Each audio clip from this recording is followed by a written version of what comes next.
to take care of his public building projects. Well, as fate would have it, one of their women conceived and has this baby, and at the time the Pharaoh creates this edict to destroy the children. And so this mother, not wanting her baby to be put to death, makes this little ark out of reeds and pitch, sets it adrift in the river, consigns the fate of her child to the hidden providence of God. And so the little thing starts to float down the river, starts to cry.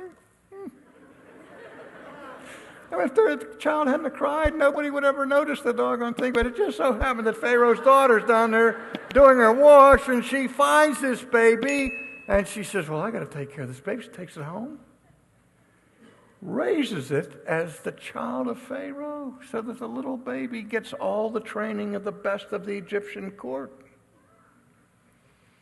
But then just one fateful day, without any intent, without any plans, nobody was lying in wait, he happens to see a guard mistreat one of the Jewish slaves. And in his anger, he rises up and strikes this guard and kills him accidentally. It wasn't malice aforethought. It wasn't first-degree murder. He wants to hide the body, but somebody saw it.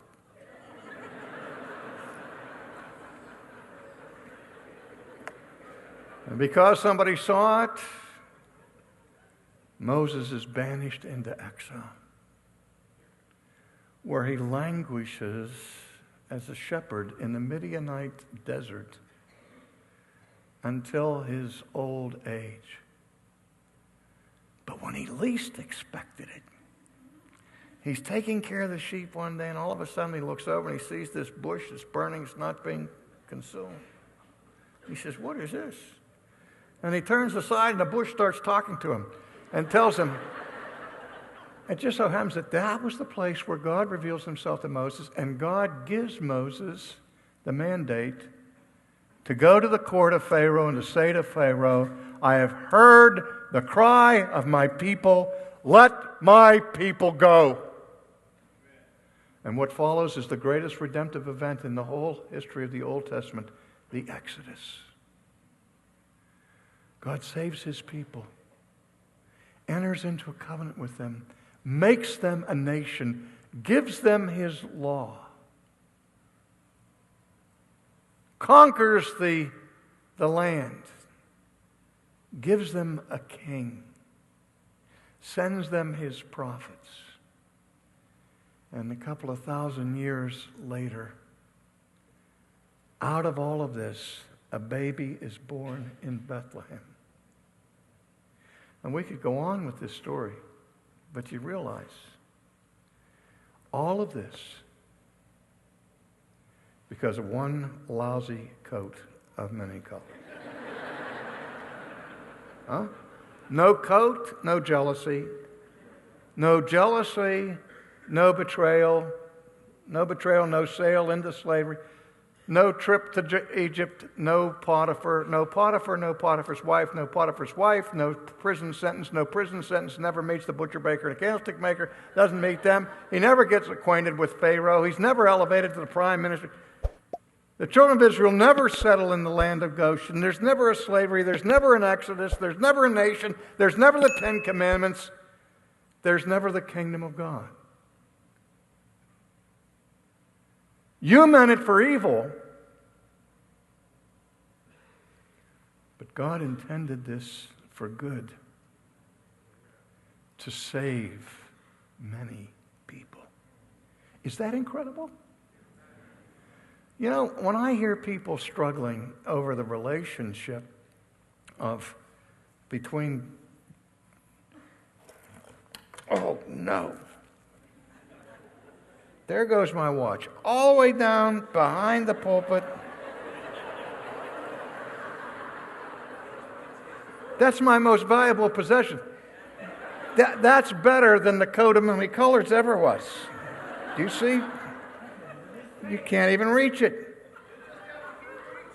I got to keep preaching until we find a lady who has a really skinny arm, or somebody who, here she comes. Can you reach down in there? I bet you can't even get that. That's it. There she is. Thank you very much. Thank you.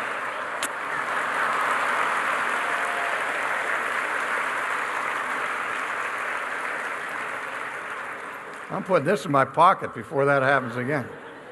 But if it hadn't happened, that watch, I never would have met that lady.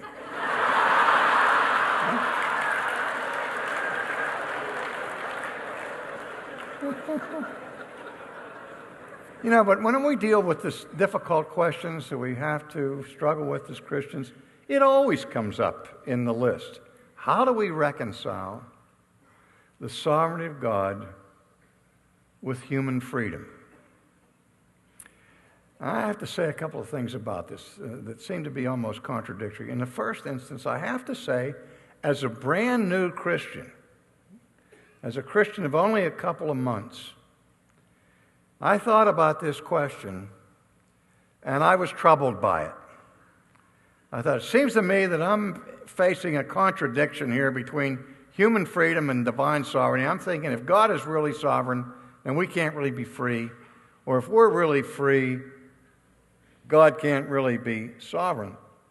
And so I was in a college that was church-related, and it was a very, very weak relationship.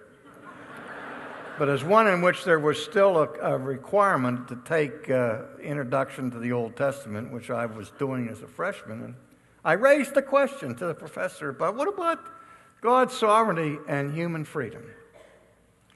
And he kind of screwed up his forehead to give a look of profundity, you know. And he talked in hushed terms. He says, it's a mystery. He said, it's like God's sovereignty and human freedom are like parallel lines that meet in eternity.